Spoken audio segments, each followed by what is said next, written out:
अथ श्री दारिद्र्यदहनशिवस्तोत्रम्।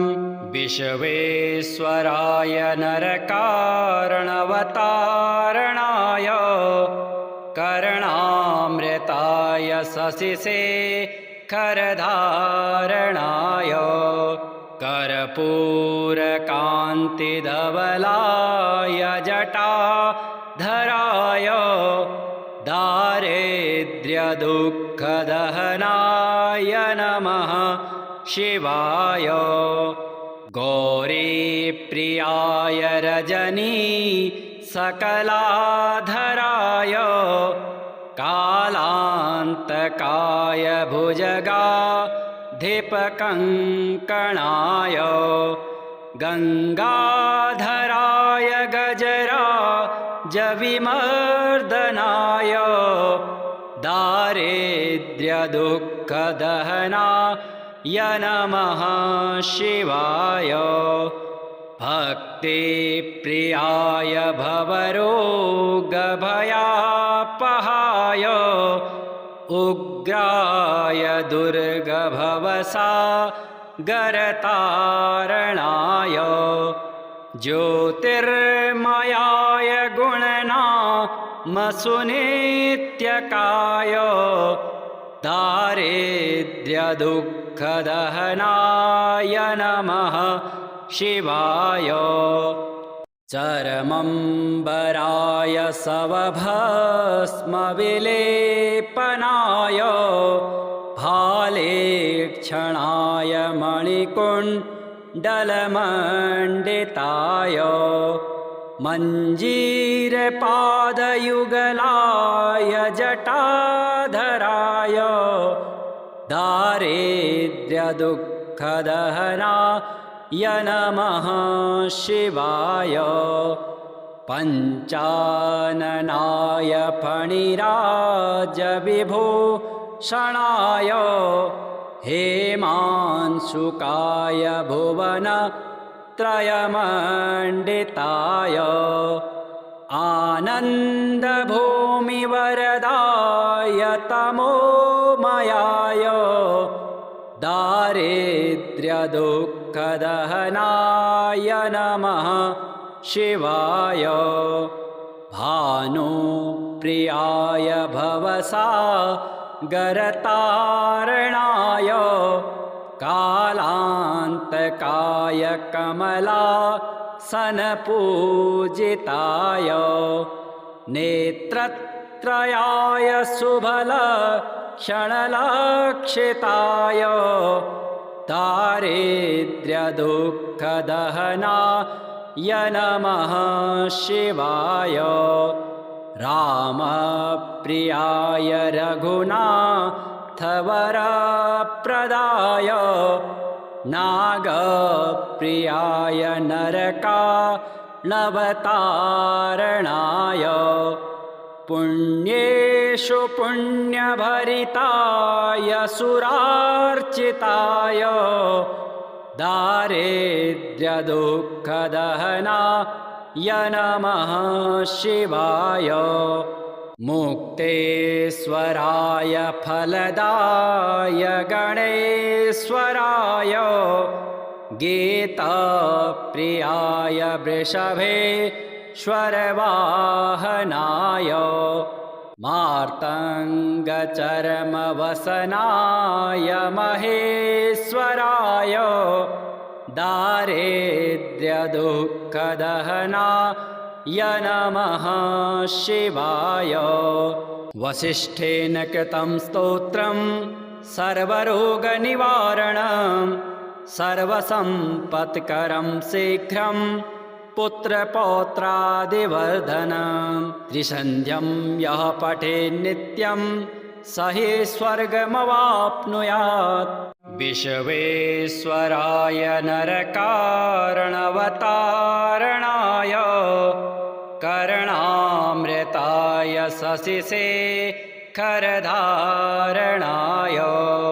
कर्पूरकान्तिधवलाय जटाधराय दारिद्र्यदुःखदहनाय नमः नमः शिवाय गौरीप्रियाय रजनी सकलाधराय कालान्तकाय भुजगाधिपकङ्कणाय गङ्गाधराय गजराजविमर्दनाय दारिद्र्यदुःखदहनाय नमः शिवाय भक्तिप्रियाय भवरोगभयापहाय उग्राय दुर्गभवसागरतारणाय ज्योतिर्मयाय गुणनामसुनित्यकाय दारिद्र्यदुःखदहनाय नमः शिवाय चरमम्बराय सवभस्मविलेपनाय भालेक्षणाय मणिकुण्डलमण्डिताय मञ्जीरपादयुगलाय जटाधराय दारिद्र्यदुःखदहनाय नमः शिवाय पञ्चाननाय फणिराजविभूषणाय हेमांशुकाय भुवनत्रयमण्डिताय आनन्दभूमिवरदाय तमोमयाय दारिद्र्यदुःखदहनाय नमः शिवाय भानुप्रियाय भवसागरतारणाय कालान्तकाय कमलासनपूजिताय नेत्रत्रयाय शुभलक्षणलक्षिताय दारिद्र्यदुःखदहनाय नमः शिवाय रामप्रियाय रघुनाथवरप्रदाय नागप्रियाय नरकालवतारणाय पुण्येषु पुण्यभरिताय सुरार्चिताय दारिद्र्यदुःखदहनाय नमः शिवाय मुक्तेश्वराय फलदाय गणेश्वराय गीतप्रियाय वृषभेश्वरवाहनाय मार्तङ्गचर्मवसनाय महेश्वराय दारिद्र्यदुःखदहनाय नमः शिवाय वसिष्ठेन कृतं स्तोत्रं सर्वरोगनिवारणं सर्वसम्पत्करं शीघ्रं पुत्रपौत्रादिवर्धनं त्रिसन्ध्यं यः पठेन्नित्यं स हि स्वर्गमवाप्नुयात् विश्वेश्वराय नरकारणवतारणाय कर्णामृताय शशिशेखरधारणाय कर्पूरकान्तिधवलाय जटाधराय दारिद्र्यदुःखदहनाय नमः शिवाय गौरीप्रियाय रजनी सकलाधराय कालान्तकाय भुजगाधिपकङ्कणाय गङ्गाधराय गजराजविमर्दनाय दारिद्र्यदुःखदहनाय नमः शिवाय भक्तिप्रियाय भवरोगभयापहाय उग्राय दुर्गभवसागरतारणाय ज्योतिर्मयाय गुणनामसुनित्यकाय दारिद्र्यदुःखदहनाय नमः शिवाय चरमम्बराय सवभस्मविलेपनाय भालेक्षणाय मणिकुण्डलमण्डिताय मञ्जीरपादयुगलाय जटाधराय दारिद्र्यदुःखदहनाय नमः शिवाय पञ्चाननाय फणिराजविभूषणाय हेमांशुकाय भुवनत्रयमण्डिताय आनन्दभूमिवरदाय तमोमयाय दारिद्र्यदुःखदहनाय नमः शिवाय भानुप्रियाय भवसागरतारणाय कालान्तकाय कमलासनपूजिताय नेत्रत्रयाय शुभलक्षणलक्षिताय दारिद्र्यदुःखदहनाय नमः शिवाय रामप्रियाय रघुनाथवरप्रदाय नागप्रियाय नरकानवतारणाय पुण्येषु पुण्यभरिताय सुरार्चिताय दारिद्र्यदुःखदहनाय नमः शिवाय मुक्तेश्वराय फलदाय गणेश्वराय गीताप्रियाय वृषभेश्वरवाहनाय मार्तङ्गचर्मवसनाय महेश्वराय दारिद्र्यदुःखदहनाय नमः शिवाय वसिष्ठेन कृतं स्तोत्रं सर्वरोगनिवारणं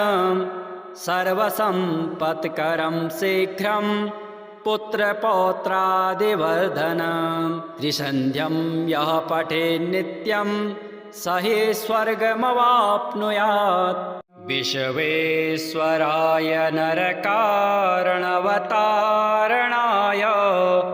कर्णामृताय शशिशेखरधारणाय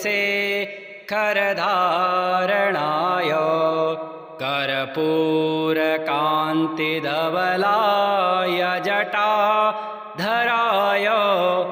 दारिद्र्यदुःखदहनाय नमः शिवाय गौरीप्रियाय रजनी सकलाधराय कालान्तकाय भुजगाधिपकङ्कणाय गङ्गाधराय गजराजविमर्दनाय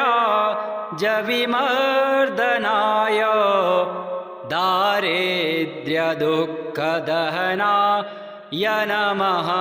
शिवाय भक्तिप्रियाय भवरोगभयापहाय उग्राय दुर्गभवसागरतारणाय ज्योतिर्मयाय गुणनामसुनित्यकाय दारिद्र्यदुःखदहनाय नमः शिवाय चर्मम्बराय सवभस्मविलेपनाय भालेक्षणाय मणिकुण्डलमण्डिताय मञ्जीरपादयुगलाय जटाधराय दारिद्र्यदुःखदहनाय नमः शिवाय पञ्चाननाय फणिराजविभूषणाय हेमांशुकाय भुवनत्रयमण्डिताय आनन्दभूमिवरदाय तमोमयाय दारिद्र्यदुःखदहनाय नमः शिवाय भानुप्रियाय भवसागरतारणाय कालान्तकाय कमलासनपूजिताय नेत्रत्रयाय शुभलक्षणलक्षिताय दारिद्र्यदुःखदहनाय नमः शिवाय रामप्रियाय रघुनाथवरप्रदाय नागप्रियाय नरकालवतारणाय पुण्येषु पुण्यभरिताय सुरार्चिताय दारिद्र्यदुःखदहनाय नमः शिवाय मुक्तेश्वराय फलदाय गणेश्वराय गीतप्रियाय वृषभेश्वरवाहनाय मार्तङ्गचर्मवसनाय महेश्वराय दारिद्र्यदुःखदहनाय नमः शिवाय वसिष्ठेन कृतं स्तोत्रं सर्वरोगनिवारणं सर्वसम्पत्करं शीघ्रं पुत्रपौत्रादिवर्धनं त्रिसन्ध्यं यः पठेन्नित्यं स हि स्वर्गमवाप्नुयात् विश्वेश्वराय नरकारणवतारणाय कर्णामृताय शशिशेखरधारणाय कर्पूरकान्तिधवलाय जटाधराय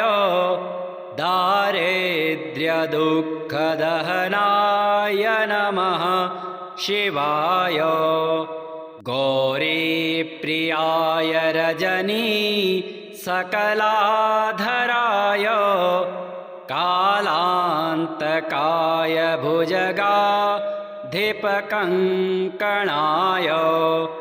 गङ्गाधराय गजराजविमर्दनाय दारिद्र्यदुःखदहनाय नमः शिवाय भक्तिप्रियाय भवरोगभयापहाय उग्राय दुर्गभवसागरतारणाय ज्योतिर्मयाय गुणनामसुनित्यकाय दारिद्र्यदुःखदहनाय नमः शिवाय चर्मम्बराय सवभस्मविलेपनाय भालेक्षणाय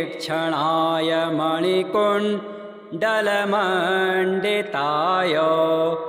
मञ्जीरपादयुगलाय जटाधराय दारिद्र्यदुःखदहनाय नमः शिवाय पञ्चाननाय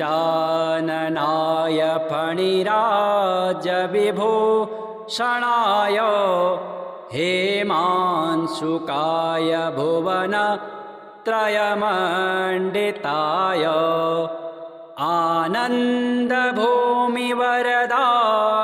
तमोमयाय दारिद्र्यदुःखदहनाय नमः शिवाय भानुप्रियाय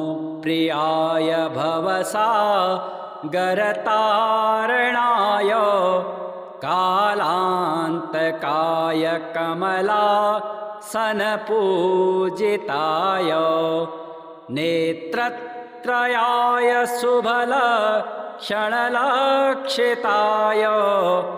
दारिद्र्यदुःखदहनाय नमः शिवाय रामप्रियाय रघुनाथवरप्रदाय नागप्रियाय नरकानवतारणाय पुण्येषु पुण्यभरिताय सुरार्चिताय दारिद्र्यदुःखदहनाय नमः शिवाय मुक्तेश्वराय फलदाय गणेश्वराय गीतप्रियाय वृषभेश्वरवाहनाय मार्तङ्गचर्मवसनाय महेश्वराय दारिद्र्यदुःखदहनाय नमः शिवाय वसिष्ठेन कृतं स्तोत्रं सर्वरोगनिवारणं सर्वसम्पत्करं शीघ्रं पुत्रपौत्रादिवर्धनं त्रिसन्ध्यं यः पठेन्नित्यं स हि स्वर्गमवाप्नुयात्।